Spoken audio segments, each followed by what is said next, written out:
રાજુ કરપડા ભાજપમાં જોડાયા ત્યારે બધાએ કટાક્ષમાં એવું કહ્યું કે રાજુભાઈ તો હવે જેન્ટલમેન બની જશે, હવે રાજુભાઈ ચૂંટણી લડવાના છે। ત્યારે એમનું સોગંદનામું જોઈને મને એવું કહેવાની ઈચ્છા થાય અને તમે પણ સાંભળો છો તો તમને એવું કહેવાની ઈચ્છા થશે કે નેતાજી તો માલદાર છે। નમસ્કાર, આપની સાથે હું છું પાયલ।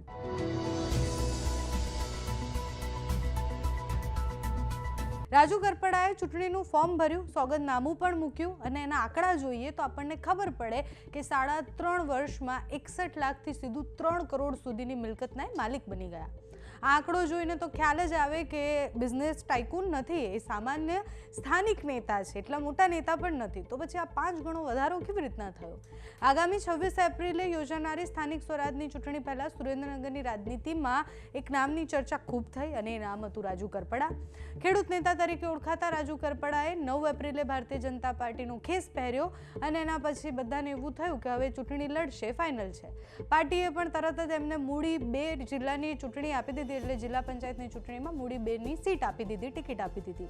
માત્ર 2 દિવસ એટલે કે 11 એપ્રિલે તેમને ઉમેદવારી પણ નોંધાવી દીધી અને ઉમેદવારી સાથે સાથે જે સોગંદનામું આપવાનું હોય એ સોગંદનામું આપ્યું અને પછી આંકડાઓની ચર્ચા થઈ અને આંકડાઓ એવા હતા કે બધાને આશ્ચર્યમાં મૂકી દે। વર્ષ 2022માં જ્યારે રાજુ કરપડા વિધાનસભાની ચૂંટણી લડી રહ્યા હતા ત્યારે તેમની કુલ કિંમત માત્ર 61 લાખ, એટલે એટલી સંપત્તિના માલિક હતા 61 લાખની, અને હવે 2026માં જ્યારે સંપત્તિ વધી છે ત્યારે 3.12 કરોડ રૂપિયાના એ સંપત્તિના માલિક છે। માત્ર 3.5 વર્ષમાં લગભગ 5 ગણો વધારો થયો છે।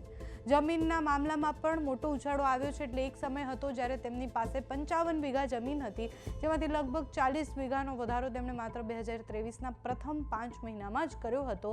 અને માત્ર જમીન જ નહીં, સોનું ચાંદી પણ વધ્યું છે, એટલે કે દંપતીનું જે સોના ચાંદીની ગણતરી કરવામાં આવે તો એમાં પણ 12.5 લાખથી વધી અને 69 લાખ રૂપિયા સુધીનું સોનું એમની પાસે છે, એટલે એમના પત્ની પાસે 400 ગ્રામ આસપાસનું સોનું છે, જેની કિંમત 60 લાખ રૂપિયા અત્યારે દર્શાવવામાં આવી છે। એટલું જ નહીં, વાહનો પણ વધ્યા, એટલે જેમ જેમ આ તો એવું કહેવાય કે એ ભારતીય જનતા પાર્ટીમાં આવ્યા એની પહેલાંથી જ એમના સંપત્તિમાં પણ વધારો થયો, વાહનો પણ વધ્યા અને બધી જ રીતના એ આગળ આવ્યા। ઇનોવા ક્રિસ્ટાથી લઈને મારુતિ અર્ટિકા સહિતની એમની પાસે 5 ગાડીઓ છે, જેની કિંમત 28.5 લાખ રૂપિયા છે। જોકે સંપત્તિ વધી તો સ્વાભાવિક રીતના દેવું પણ વધવાનું છે। સંપત્તિ વધવાની સાથે સાથે દેવામાં પણ વધારો થયો। 2022માં જ્યારે તેમના પર 24.97 લાખનું દેવું હતું એ વધીને હવે 48.59 લાખ રૂપિયાનું દેવું થઈ ગયું છે। અને માત્ર આર્થિક રીતના જ નહીં, કાયદાકીય રીતના પણ એમના કેસમાં વધારા થયા છે અને એ લડતા આવ્યા છે। એટલે 2022માં એમના સામે 3 કેસ નોંધાયા હતા, એના પછી વધીને 6 થયા। રાજુ કરપડા છેલ્લા કેટલાય સમયથી એટલે વધારે ચર્ચામાં હતા કારણ કે ખેડૂતો માટે હળદરવાળી ઘટના માટે ખૂબ લડ્યા, એના ઉપર કેસ થયા, એના પછી ફરિયાદ થઈ, ધરપકડ થઈ ને એના પછી લાઇમલાઇટમાં આવ્યા। હવે ભાજપમાં એન્ટ્રી સાથે ફરી એકવાર એમની ચર્ચાઓ થઈ રહી છે। ચર્ચાઓ કરતાં એમની સંપત્તિ કેવી રીતના આવી, ક્યાંથી આવી, એની ચર્ચાઓ થઈ રહી છે।